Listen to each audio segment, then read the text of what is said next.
Your sister needs this opportunity, my dad said after giving my trust fund to stepsister. I found out why he really did it.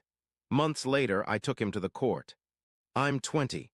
I always thought I understood how complicated family dynamics could be, but nothing could have prepared me for the gut-wrenching reality that unfolded after my mother passed away. She had made sure I had an education fund, a safety net that would allow me to pursue my dreams of going to college. But everything changed when she was gone, and my father, the man who should have been there for me, did the unthinkable. My mom passed away when I was 14 after a brief but brutal battle with cancer. Her loss was, and still is, a wound that never quite heals. She and my dad had been together for 16 years, and their relationship, though imperfect, had always seemed solid. I used to believe they would grow old together, that nothing could shake their bond. Before she passed, my mom set up an education fund for me, combining her life insurance with their joint savings to ensure my future. It was a significant sum, more than enough to cover my college education and beyond. I never once thought that I might have to fight for that security. After her death, my dad was a shell of the man I once knew. He threw himself into work and spent the little time he had left making sure I was okay, but I could see the emptiness in his eyes. I tried to encourage him to date again, even though I wasn't sure what to expect from this new chapter of our lives. But when he met Laura and her daughter, Christine, things began to shift in ways I never anticipated. It started with small things. Dad began attending all of Christine's volleyball games but missed my debate team competitions. He'd help her with college applications during dinner, while my questions about scholarships were met with distracted, "We'll talk about it later," that never materialized. When Christine needed help with her driver's test, Dad took 3 afternoons off work to practice with her. When I asked for similar help months earlier, he'd been too busy. The accident happened on Christine's 17th birthday. They were having a big celebration at an upscale restaurant downtown. I wasn't there because I had a major debate tournament that day. On my way home, a drunk driver ran a red light and clipped my car. It wasn't serious, mostly just whiplash and some bruising, but I was scared and alone in the emergency room. I called Dad immediately. "Dad, I've been in an accident. I'm at Metro General." There was a pause, then muffled conversation in the background. I could hear Christine's party music. "Are you hurt badly?" "No, but..." "Listen, we're just about to bring out Christine's cake. Can you hang tight for a bit? I'll be there as soon as we're done here." 3 hours. That's how long I sat in that cold hospital room, waiting for my father to finish celebrating my stepsister's birthday before coming to check on his injured child. When he finally arrived, he seemed more annoyed at having his evening disrupted than concerned about my well-being. That was the moment everything crystallized for me. The man who used to check my room 3 times a night when I had a fever, who would drop everything if I so much as scraped my knee. That man was gone. In his place was someone who saw me as an inconvenience to his new family's happiness. I started pulling away after that. I stopped joining their family dinners, citing homework or debate team practice. I got a part-time job at a local cafe and picked up extra shifts whenever they planned family outings. I began researching scholarships and financial aid, knowing somehow that I couldn't count on Dad's support for college. But nothing prepared me for what happened after graduation. I found out about the trust fund transfer by accident. I was looking for a stapler in Dad's home office when I saw the papers on his desk. Legal documents with my mother's name, my name, and a sum that made my heart stop. Transfer of assets. Beneficiary change. Christine's name where mine should have been. The confrontation that followed is seared into my memory. Dad tried to justify it by saying Christine's biological father had never contributed to her education, that she needed the security more than I did. Then I found out it was a lie. "You're smart," he said, as if it were a compliment. "You'll get scholarships. Christine needs this safety net." "That money was from Mom," I said, my voice shaking. "She set it aside specifically for me." "Your mother would understand," he replied, not meeting my eyes. "We're a family now, we have to support each other." "Support each other?" I laughed bitterly. "Like you supported me when I was alone in that hospital, or when you missed every single one of my debate competitions." "Don't be dramatic," he snapped. "I've provided everything you need." "No," I corrected him. "Mom provided everything I needed." She made sure I would be taken care of, and you're throwing that away for your new daughter." The words hung in the air between us, heavy with truth and accusation. Dad's face hardened, and for a moment I saw something like guilt flicker in his eyes before it was replaced by defensive anger. "The decision's been made," he said firmly. "The paperwork is already filed. Christine needs this opportunity, and as part of this family, you need to accept that." I stood there staring at this stranger wearing my father's face and felt the last thread of our relationship snap. "You're right about one thing," I said quietly. "The decision has been made, but not just by you. You've chosen your new family, and now I'm choosing to let you go." I walked out of his office that day, leaving behind not just my college fund, but any illusion that the man who raised me still existed. The father who had taught me to ride a bike, who had held me through my first heartbreak, who had promised Mom he would always protect me, that man had died with her, and I was finally ready to accept it. The betrayal was crushing, but life has a way of showing you who truly cares. My mom's parents, who had watched this whole saga unfold with quiet fury, stepped in when I least expected it. They had always been there for me, but I never realized just how closely they had been watching, how deeply they understood what was happening. My grandfather, a retired accountant who had always been careful with money, asked me to come over for Sunday dinner. As we sat in their familiar kitchen, he slid an envelope across the table. Inside was a check that made my hands shake, $1 million. "Your mother knew something like this might happen," my grandmother explained, her voice tight with emotion. "She made us promise to keep this separate just in case." They had been investing and saving for years, building this safety net in secret. Mom had known, she had always known, that Dad might falter in his responsibilities. The money wasn't just financial security, it was vindication. It was proof that Mom's love extended beyond her death, that she had anticipated and planned for every possibility.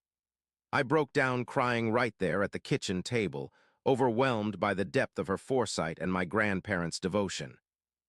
But peace never lasts long in situations like these.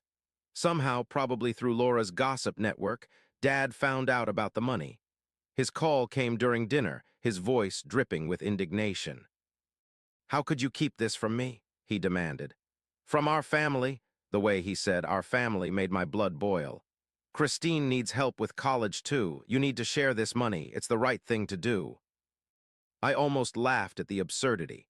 After taking my education fund, after giving away my mother's final gift, he had the audacity to demand more. "No," I said firmly, finding strength in my anger. "You've taken enough from me. This money is from Mom's parents, from Mom's planning. You have no right to it." "I'm still your father," he growled. "You're being selfish, just like—" He caught himself, but I knew what he was going to say, "just like your mother." The unspoken words hung between us. "My mother," I said quietly, "made sure I would be taken care of because she knew exactly what kind of man you really are. Keep the education fund you stole. Keep your new family. But this money, this stays with me."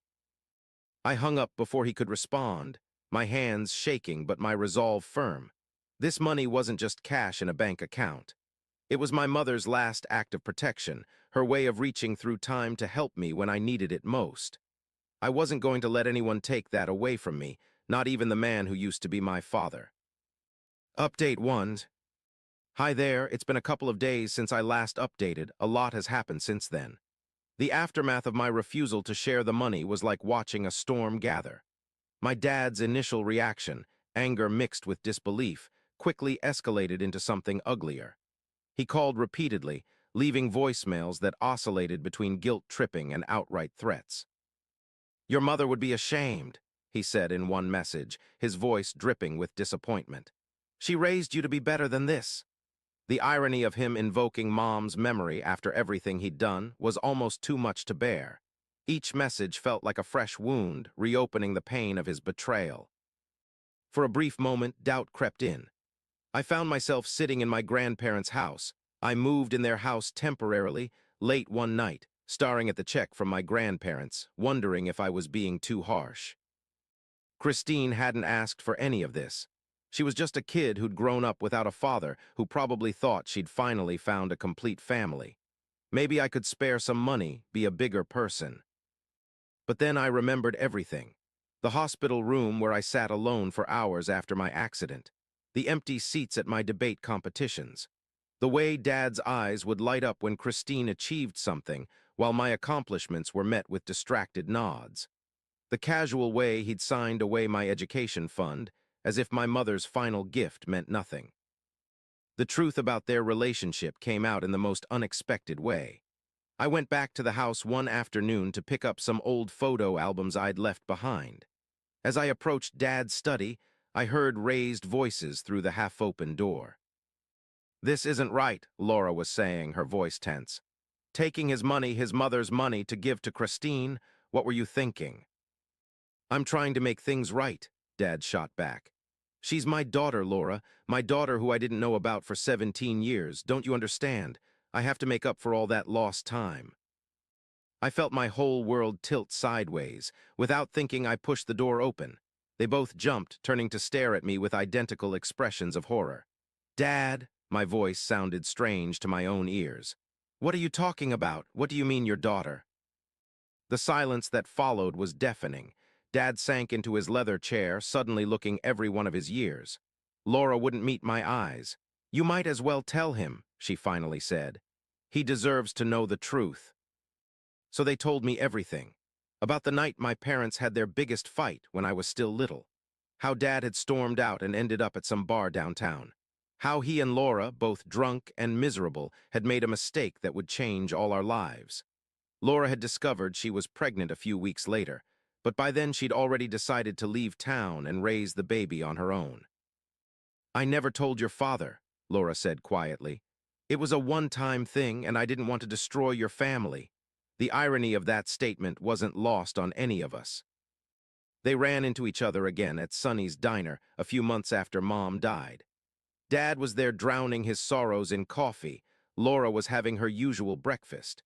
When she heard about Mom's passing, she finally told him the truth about Christine. The marriage wasn't about love, it was about compensation.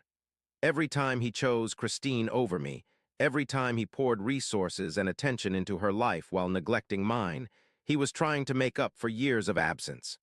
I was being sacrificed on the altar of his guilt. This revelation changed everything. The biological father, who had never contributed to Christine's education, wasn't some nameless ex of Laura's. It was my own father, who had neglected his existing son to compensate for his secret daughter. The hypocrisy was staggering. Armed with this information, I went to my grandparents. My grandfather, still furious about the trust fund, connected me with Harry, a ruthless trust and estate lawyer who had been his friend for decades. We sat in Harry's wood-paneled office as I laid out everything: the trust fund transfer, the history between Dad and Laura, the years of emotional manipulation.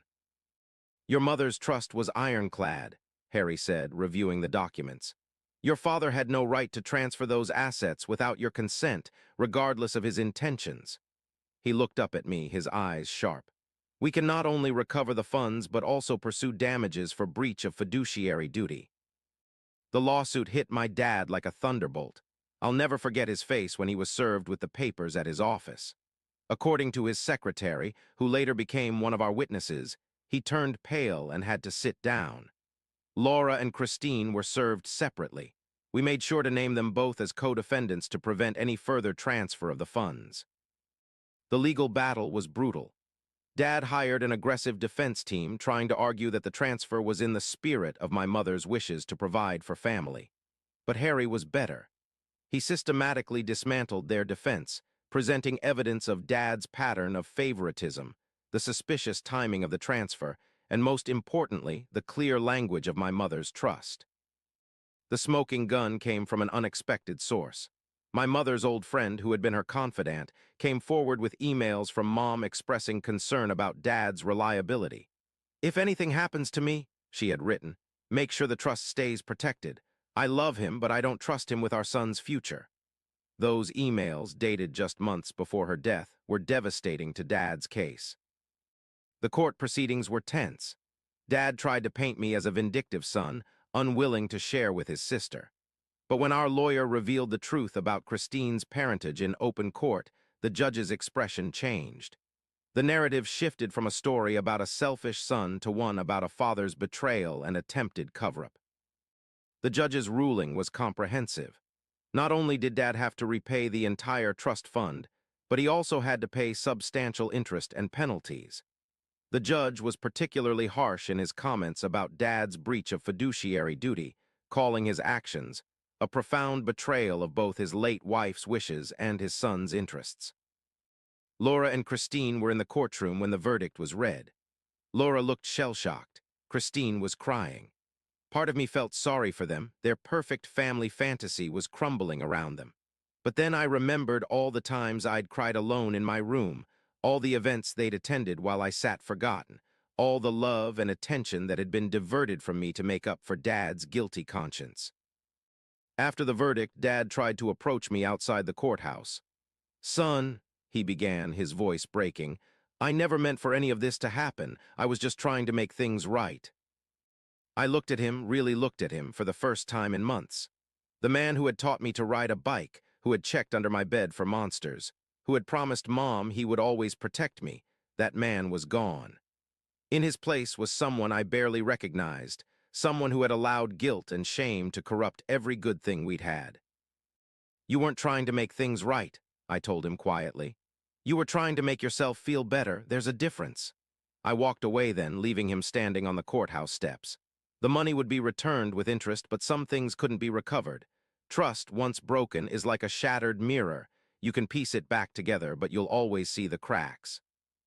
The aftermath was complicated. Word spread through our extended family, creating rifts that would never fully heal. Some relatives sided with Dad, seeing me as the son who had publicly humiliated his father. Others understood and supported my actions, but most just stayed away, unwilling to take sides in such a messy family drama. My grandparents remained my rock through it all. "Your mother would be proud," my grandmother told me one evening as we sat on their porch watching the sunset. "Not just for standing up for yourself, but for refusing to let anyone diminish her last gift to you."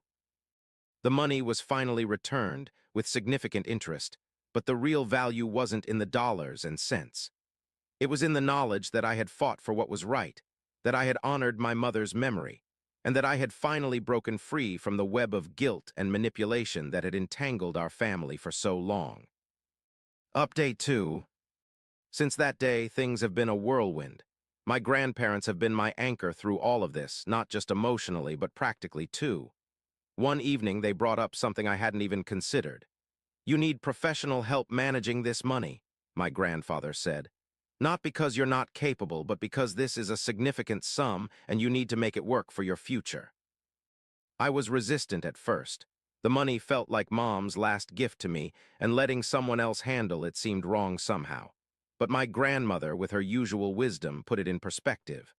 "Your mother wanted this money to secure your future," she said. "Getting help to manage it properly is exactly what she would have wanted." They connected me with a financial advisor they'd known for years. He helped me create a solid investment strategy, setting aside money for my education while investing the rest for long-term growth. We meet monthly, going over everything in detail, making sure I understand every decision we make. I've been rebuilding my life piece by piece. I moved into a modest apartment near campus and threw myself into my studies. The financial security from Mom's money means I can focus on school without working 3 jobs, but I still keep my barista job at the local coffee shop. It keeps me grounded, and honestly, I like the routine of it. My grandparents come over for dinner once a week. We talk about Mom, share memories, and plan for the future. They've helped me see that family isn't about obligation or guilt. It's about love, support, and being there for each other no matter what.